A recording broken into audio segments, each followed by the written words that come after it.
Sports psychologists, our nutritionists, myself, our athletic trainer. And we plan each week out in these weekly meetings, and we start planning the future, okay? So the future is what happened last week that we didn't like, or what do we need to take care of this week? And everybody has their time in this meeting. And whatever needs to be said goes. There's no hurt feelings. I can tell the pitching coach, hey, listen, man, you didn't give me the weekly schedule, which you're about to see. You didn't give me the weekly schedule in time.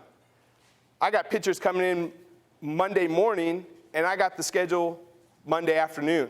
That doesn't help me. So you have to be open and honest. Open and honest with what you're doing.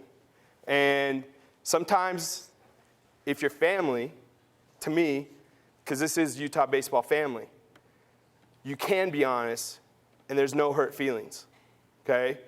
Because that's what you're going to get out of getting the best out of everybody is, listen, man, that didn't work. We got to do something different. We got to do something better. We have to be better. And so what this performance team has allowed us to do is stay organized. And what you're going to see is something that Ernie Reimer, our director of sports science at the University of Utah, developed for me. He's an Excel whiz. I am not an Excel whiz. You're going to see the Excel document I came up with and the Excel document that he came up with. And you're going to see, there's a big difference here, okay? So, resources. I didn't know the population of the room. I didn't know if it was all college strength coaches or if it's going to be high school or all that. So if you're in a different setting, use your resources. I'm using Ernie Reimer as a resource to help my program be better with the Excel program that you're going to see. But in today's day and age, we have to stay on top of everything. And what I mean by that is there's a lot of things that are going into these programs. And including myself, I have to learn and get better at a lot of these things. I've been in the business for 17 years, okay? When I started out, I had to fight and claw my way in. And what I mean by that is I'm going to share a little personal story. What I mean by that is I started out for peer acceleration. I don't know if anybody's ever heard for peer acceleration. I worked at a private facility in Lincoln, Nebraska, and it now is Athletic Republic. And when I was working there, I was teaching sprint biomechanics, plyometrics, hitting, throwing mechanics, pitching mechanics, hitting mechanics, using some cords. But it wasn't until I got to work with some Nebraska football players that I realized, man, that's the population that I want to work with, okay? And so what I did was I called every university across the country trying to get my foot in the door. Because my weightlifting partner in college, he got his foot in the door. He was a GA under Boyd Epley. And so I said, man, listen, I've been working with some of your athletes. It's a lot of fun. I enjoy this. What do I have to do to be able to work with that population? And he's like, man, just get your foot in the door. You have to get your foot in the door. I said, well, I want to get my foot in the door at the University of Nebraska. He's like, no, man, we got 100 people trying to get the foot in the door, okay? He goes, just get out there. Just get your foot in the door. I said, okay.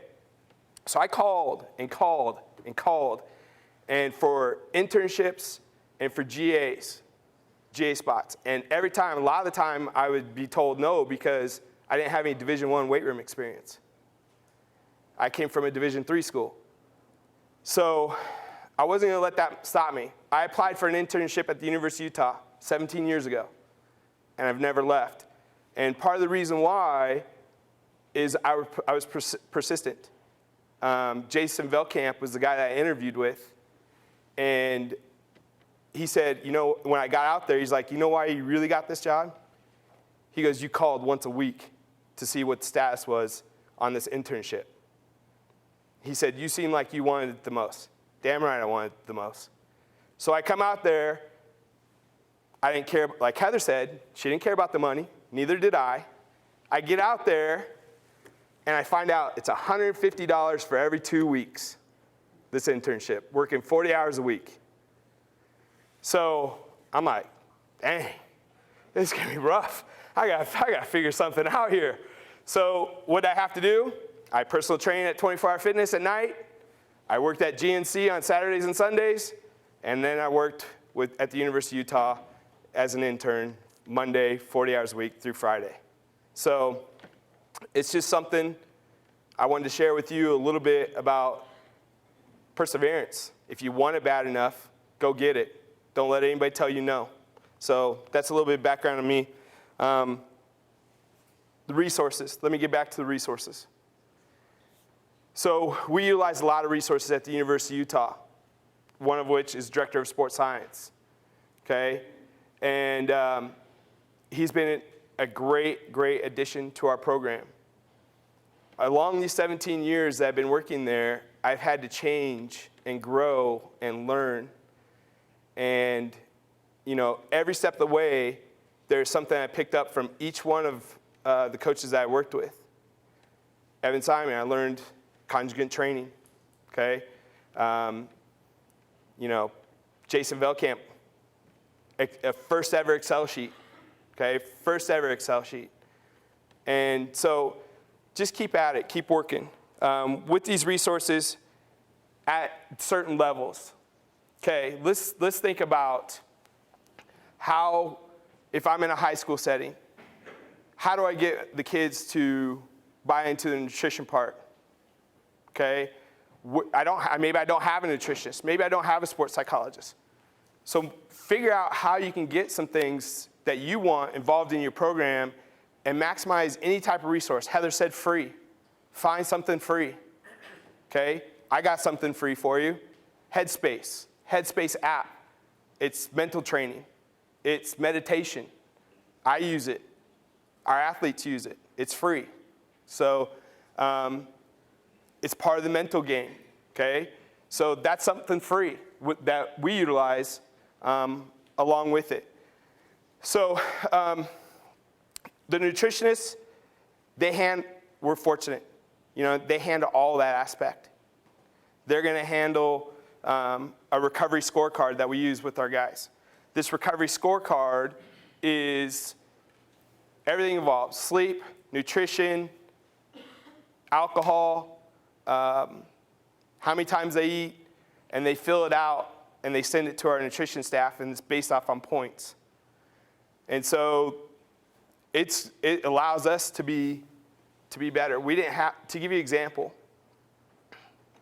we didn't have that beforehand, and you can see when guys would start to fade and they're not taking care of it. Just like Drew mentioned yesterday about one of his guys that the program wasn't working for him, right? Well, I have one of those guys, okay? And he's like, Coach, I don't know if the program is working, okay? But yet, I got my other red shirt over here in the red shirt program. It's working very well for him, okay? Well, you have to dig in deeper. If it's about relationships, okay, you need to have a candid conversation with him one-on-one. You bring him into the office and you say, hey, man, what's going on? Tell me what's going on, and let's figure this thing out, because it's about you. You know, I want you to be successful. And the fact that you don't think the program is working for you right now is bothersome to me. So what do we have to do? But for me to help you, you have to tell me a little bit more about what's going on with you. Come to find out, he's losing weight because he wants that six-pack. He's dropping weight, okay? He's not eating as much. He's eating 2 meals a day or something like that, 3 meals a day, and he's doing extra conditioning outside. I'm like, Dre, you got to change that, man. Like, we want to get stronger, you know what I mean? Let's try to work it out where we can both get what we want, okay? You want to get stronger, okay? You also want to get your six-pack, okay? Well, let's get with the nutrition staff, and let's put it together, all right? And so that's what we do. And that was a great source. Thankful for the nutrition staff to help me out. So utilize your resources, see what you can get, okay? Organization.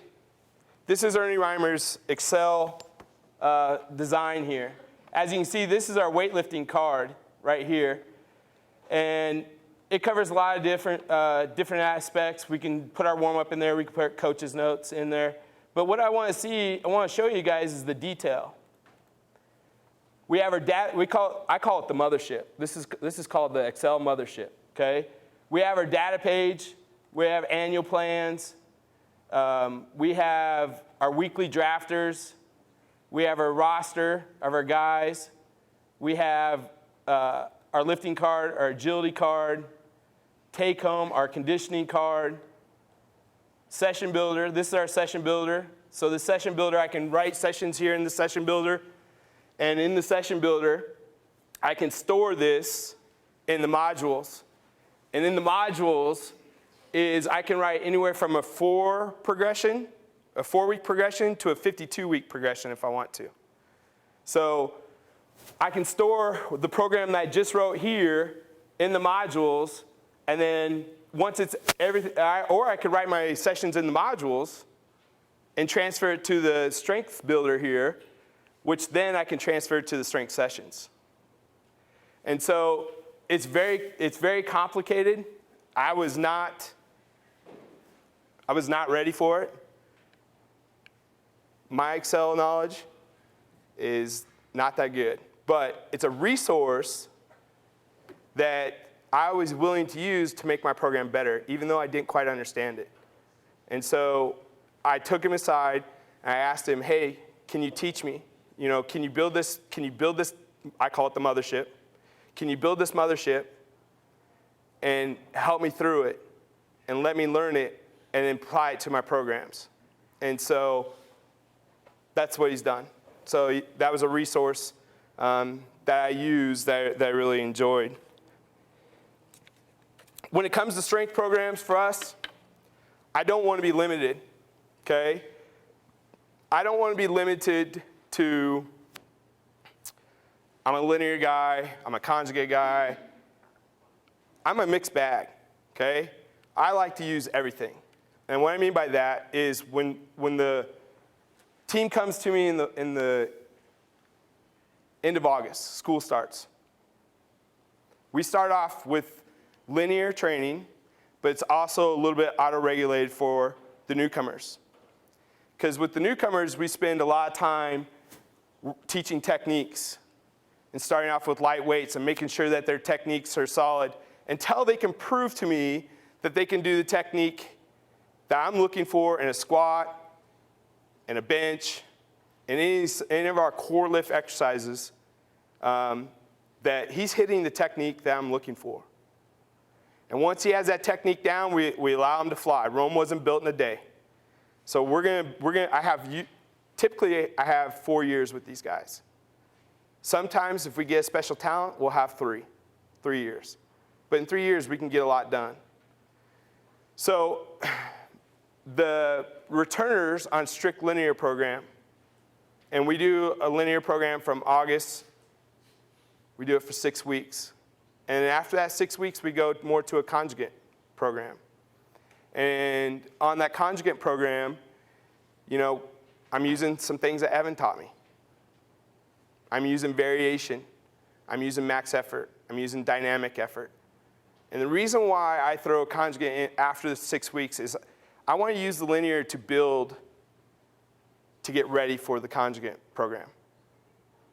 So I want to build for that 6 weeks. I want to teach all my mechanics, the things I'm looking for. With the newcomers, they won't max until the end of that first 6 weeks. And when I found out, I got a story. I got a story to tell you. I got 2 freshmen that come in, right? Strong kids. They came from good high school programs, good strength programs. One of them is my best friend. He's the head baseball coach at Taylorsville High School. So I know the strength program he came from. And they both work really hard. Love them to pieces. They want to play. One has a shot to play, started as a true freshman. Works his rear end off, okay? The other one, he's on the border, okay? He's going to have to do a lot of things in the fall ball to show the coaches that he's able to play. Unfortunately, he didn't. He's on the redshirt program. The other kid did, and he's now our starting second baseman. That starting second baseman, that freshman that came in, has helped change. He works his tail off. He's teaching upperclassmen. He's outworking upperclassmen. To me, that's an established leader as a freshman because of his work ethic. I foster it. I tell him to keep going with it. I give him the tools. I give him the power to say, hey, man, you know what I mean? Show this upperclassman up here, okay? But one thing I had to fix with Oliver was his squat technique, because when he got to the program, from his high school program, he had a wide base like this, and he liked to squat, and his knees would come in here. So I had to fix that a little bit. And he got very upset with me. And the reason he got very upset with me, because after 6 weeks, his squat max went down. And the reason why is because I changed the mechanics of his technique, and he wasn't strong. He wasn't using his glutes to the full capacity with his squat. And so that's why with his technique, with his old technique, he would rely on his back and his quads. So I had to go backwards to go forwards. So with Oliver, by the end of the session, at the end of the 12 weeks, his squat max went back up and even better before. So it's just sometimes you got to take steps backwards to go forwards. And that's a case with Oliver that we took a step backwards to go above and beyond. So I'm not saying that that one particular system is better than the other, but what I want to touch on is something that's a little bit different. And what I have is an auto-regulated, individualized, what I like to call individualized program for all my guys. I gave you an example a little bit with Oliver there, okay? But what I mean by auto-regulated, we use it in season. And we're in season right now, and let me go back to this card. Okay, with the trap bar weights, you see the first set of 3 is a light stress, the second set of 3 is a medium stress, and the last set of 3 is a target stress or a high stress. With those guys, I give them, if they come and talk to me, and we work it out, because it has to be monitored. If they're not feeling it for that day, why am I going to try to ask them to hit a target set if they're sick, if they're run down, if they're tired? Why am I going to add to that stress and set them up for failure if he's not feeling his best and he can't hit his target set? So I'm not going to do that. So what I'm going to do is I'm going to tell them, okay, you're sick. Let's try to hit our light stress for this week. Okay, that may be throwing off my periodization because I had planned a target stress, high stress week for this weekend season. But because of the sickness, it kind of messed with my plans. But that's all right. It's all about the individual. It's all about the athlete. So I'm willing to take that away and have them do a light stress, okay, still get some work in, get the light stress work in, and then next week I know I have to build them back up again. So now I go backwards to go forwards. And so I'm going to go light stress, medium stress, target stress, or high stress, and then now his new target stress falls on this week. But because I got 40 guys, I have to manage that system. I have to say, okay, I'll use Oliver again because, bust his rear end. Love it. Oliver was feeling sick that day. He hit his light stress. I need to make a note of that. So I make a note of that, and then from there, okay, Oliver, this week you need to hit a medium stress week, okay? And then now we'll hit for our target stress week. So auto-regulated is what I'm using in season. It's different. It's new to me. But I did some research, looked into it, and it's a plan that I wanted to go with. And so far, so good with the stress. and with the results I'm getting with the athletes. So don't pigeonhole yourself into one particular style, just like everybody's been saying. Like, work your style, research it, know what you want to do, have a plan, and go with it, okay? Because there's no one way. I'm from the Midwest. I'm from Nebraska. I told you that already. I have this expression called skinning cats. We don't actually skin cats, but there's a million ways you can do it, okay? You can skin cats, 100 different ways and still accomplish the same goal, all right? Well, it's the same thing with strength training, I believe, okay? That's just the way it is. But anyway, that's kind of what I do with our program. Moving on to the next thing. Okay, it's not what you do, it's how you do it. That's what I believe, okay? And I'm going to give you an opportunity where I'm going to put you through a workout. I got 2 volunteers, okay? I got 2 volunteers. We're going to put them through a Utah baseball session, okay? But there's some things that a bugaboo with the baseball community, what I feel, okay? And you shouldn't bench press. You shouldn't do this with the baseball. You shouldn't do shoulder press. You shouldn't do. Why? If you teach it correctly, and if you're looking for the certain mechanics, why can't you do those exercises? So I'm going to show you out there today how we teach it and what we do. And so it's my feelings. I'm going to stick with it until someone proves me wrong. But I'm going to tell you, in the years of experience, I was one of those guys. I didn't want to bench press the baseball players. I didn't want to do any shoulder press with the baseball players. And then what did I have to do? Someone opened my eyes, and I had to change my ways. And so I opened my eyes. I changed my ways. I didn't do it blindly. I looked at it. I found out why. I saw what they were doing. I researched what they're doing, and I come to a conclusion. So things that the bugaboo about baseball: you shouldn't bench press, okay? You shouldn't hang clean. And I'm going to show you how I individualize my program with the hang cleans. You shouldn't shoulder press, all right? Things that you shouldn't do, okay? Well, bench press, all right? Here's the technique. So what's the biggest problem with the baseball players in the bench press, right? We get tight. We get this, right? We get that, okay? And if we're bench pressing incorrectly, all right, we're going to work the shoulders. And what's that movement look like? Well, it looks like this. I'm going to show you right now, okay? When we're bench pressing, anybody see that? That little roll right there, okay? That happens in high school, happens with the newcomers coming in. That roll and that little movement is now went from no longer working the pecs to working in your anterior deltoid, and you're going to feel it in your shoulder. So what we do is we teach, we coach. I'm a teacher. I like teaching, okay? I like coaching. So what we're going to do is we're going to start light. We're working at the bar with 95 pounds. Oliver's embarrassed to work with the bar with 95 pounds on a bench press. Sorry, Oliver. You'll get there. Rome wasn't built in a day.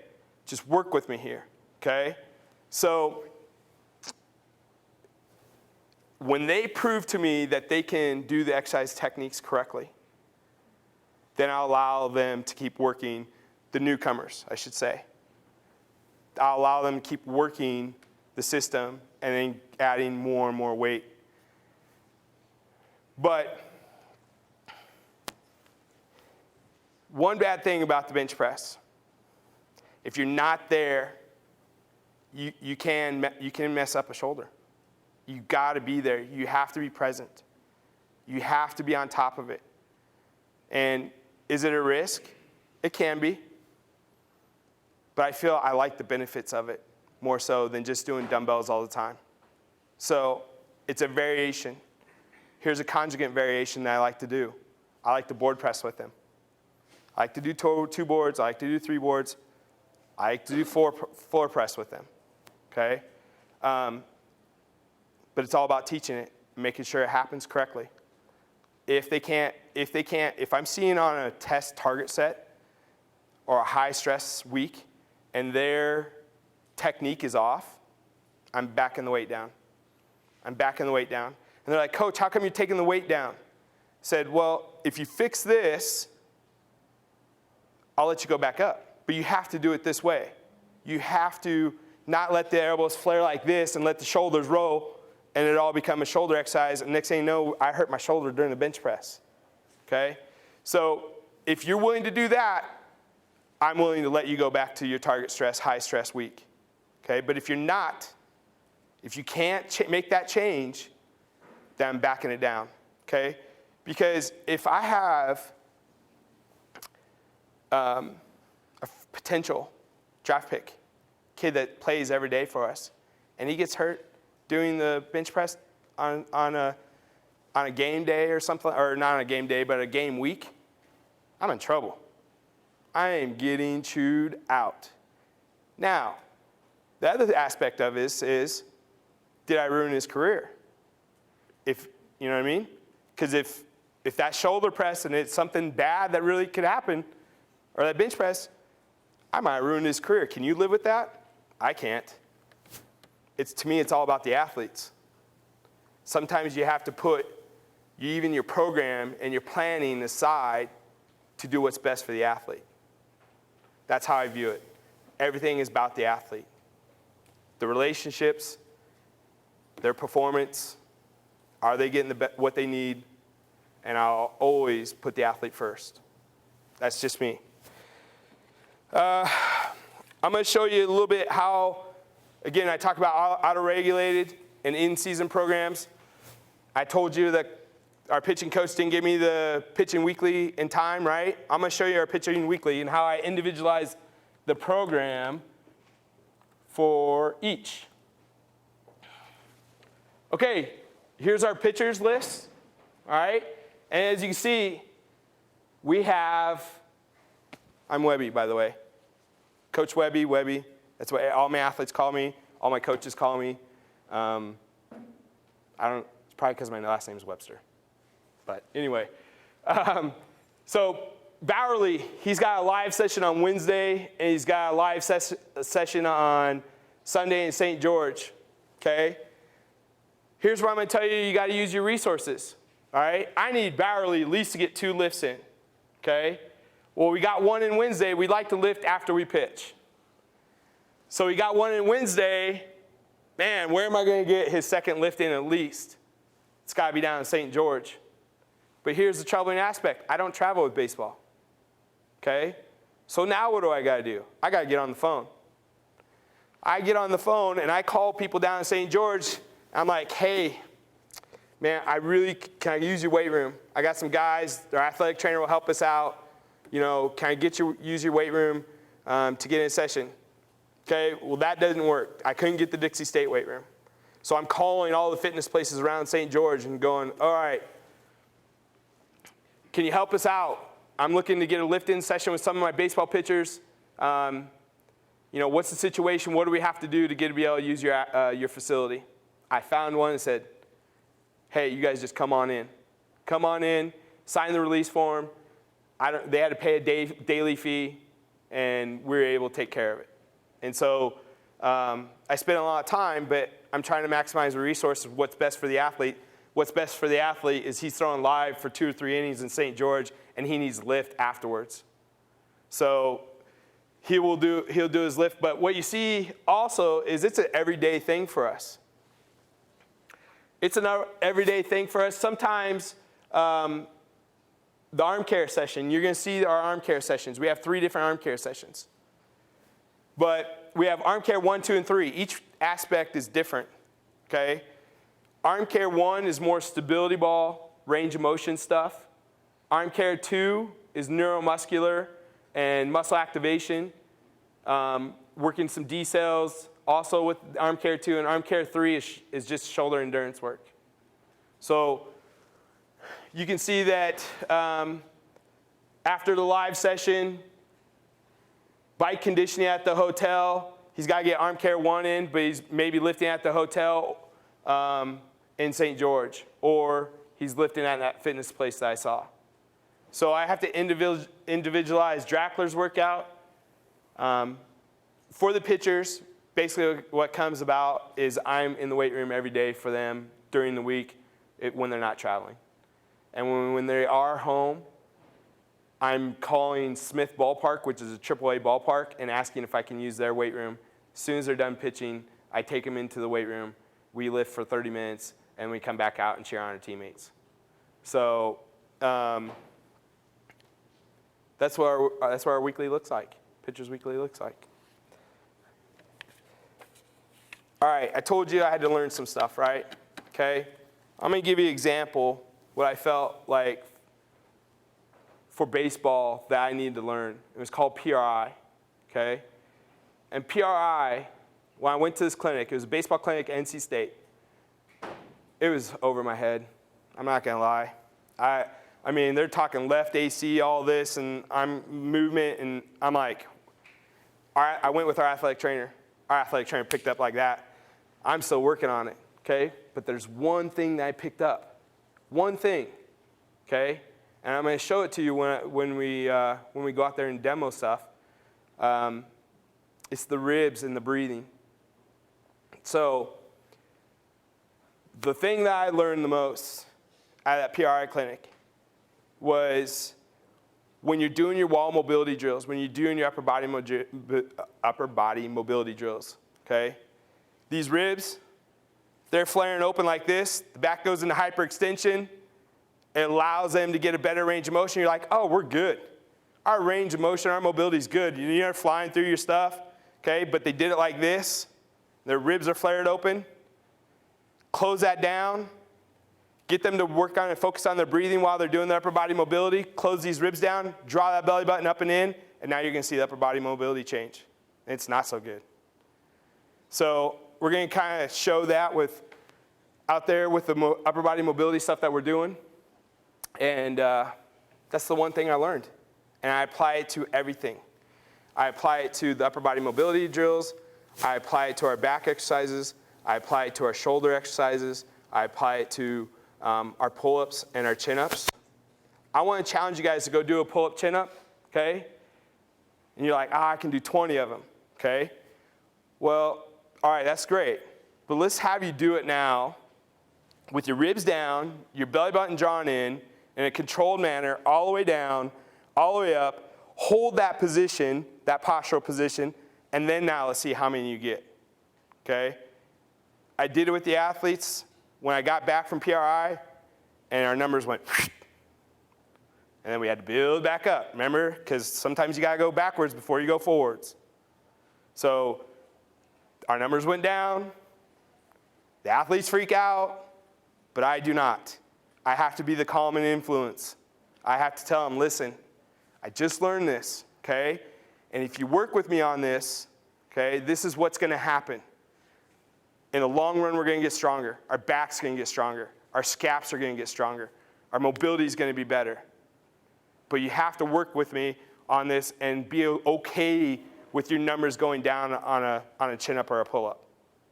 With your numbers going down on a lat pull-down. So something new that I've learned and I've taken with me. Anybody have any questions so far? No? You all ready to go do some action? I got Kyler and Dalton, right? Yeah, they're going to help me out today. And we're going to start on upper body movement. We're going to work on some mobility stuff. But basically what I'm going to do is I'm going to take you through our program. We're going to start with the upper body mobility, and then we're going to advance to the 3 things. And I'm going to talk about the lifting exercises and show some techniques, okay?